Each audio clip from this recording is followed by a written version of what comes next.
রাশেদ প্রধান ইতিমধ্যে জেনেছে, আমরা চাইলে তাকে ধরে এনে পিটিয়ে লম্বা করে জিহ্বা বের করে ফেলতে পারতাম। আমরা কিন্তু সেটা করি নাই। যদি 3 ঘন্টার মধ্যে তার বক্তব্য প্রত্যাখ্যান না করে ওর বাড়ির ইটামিটা খুলে নেব। চশমাটা লাগাইছে কিন্তু শেখ মুজিবের চশমা, দেখছেন ডুপ্লিকেট। চারে মিলে দল, বাবা মা ভাই বোন 4 জন, এই হলো জাকপা।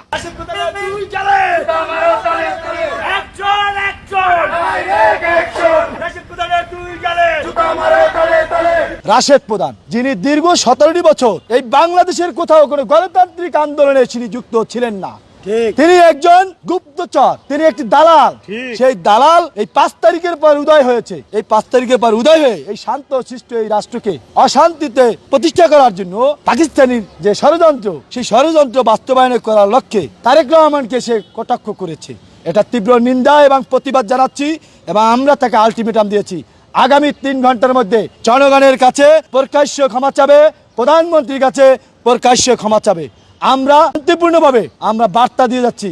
আমরা পরবর্তী কর্মসূচি, যদি এই বার্তা রাশেদ প্রধান ইতিমধ্যে জেনেছে, তিনি বাসায়ও আছেন, আমরা চাইলে তাকে ধরে এনে এই রাজপথে পিটিয়ে লম্বা করে জিহ্বা বের করে ফেলতে পারতাম।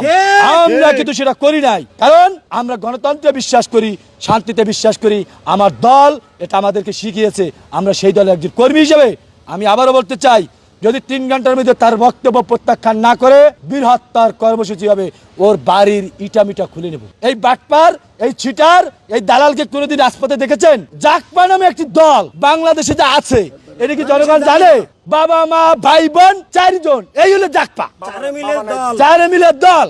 এই দলের নেতা একটা বীরত্বর রাজনৈতিক দল, যেই দল বারবার ক্ষমতায় এসেছে, যেই দল জনগণ যখন বিপদের সম্মুখীন হয়েছে সেই জনগণের পাশে দাঁড়িয়েছে, সেই নির্বাচিত প্রধানমন্ত্রীকে কটাক্ষ করেছে। ওর কত বড় দুঃসাহস! এই দুঃসাহস এই 20 দাঁত ভেঙে দেওয়ার জন্য আলটিমেটাম দিয়ে গেলাম। আগুনও আমার কলিজায় জড়িয়েছে, আমি 2টি রাত ঘুমাতে পারি নাই। আমি একটি রাজনৈতিক দল, একটি সংগঠন বহন করি, তারপরও আমি শান্তিপূর্ণ অবস্থান কর্মসূচি করেছি। এটা আমার দলের নীতি এবং আদর্শ। এই কারণে তবে আমি ওকে বলে দিতে চাই, আগে গণতন্ত্র শিখো, গণতন্ত্রের ভাষা জানো, গণতান্ত্রিক ভাষায় প্রতিবাদ করা যায়, আন্দোলন করা যায়, সংগ্রাম করা যায়, সেইগুলি আগে শিখে মঞ্চে উঠে বক্তব্য দেওয়া, ওই বঙ্গবন্ধুর স্টাইলে বক্তব্য দেওয়া, বাবার স্টাইলে বক্তব্য দেওয়া। চশমাটা লাগাইছে কিন্তু শেখ মুজিবের চশমা, দেখছেন ডুপ্লিকেট, অথচ ধারণ করে পাকিস্তানের হানাদার বাহিনীর আদর্শ ধারণ করে। আপনারা ইতিমধ্যে জেনেছেন তার দাদা কিন্তু একজন রাজাকার ছিলেন, 72-এ কিন্তু তিনি জেল খেটেছেন।